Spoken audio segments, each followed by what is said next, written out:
Producers need to know how to best install the meter for optimum measurement, for the ease of use and maintaining piping integrity. The recommendations shared in this video are less applicable for conventional wells. It is not possible to provide all the details of pipe sizes, schedules and lengths within this video, so we will focus on the high-level overview of piping recommendations. The Roxar 2600 multiphase flow meter is installed in a vertical piping section. Upstream piping includes the vertical stretch being the same inner diameter as the meter, with a flange T on the horizontal section for flow conditioning purposes. On the downstream piping, the inner diameter should remain the same until after a 90-degree bend.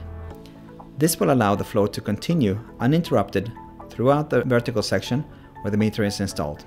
For installations where high levels of sand productions are likely to occur, the carbon steel piping may be at risk of erosion, particularly downstream of the meter. In this case, we recommend an expander to one size up from the meter inner diameter on the vertical section directly downstream of the meter. Our analysis showed that this significantly reduces velocity and therefore also reduces risk of erosion, making this our recommended trade-off until sand levels are reduced.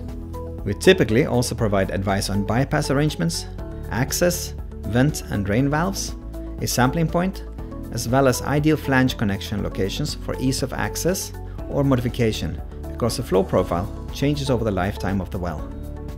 To learn more, please contact your local Emerson representative or visit us at www.emerson.com.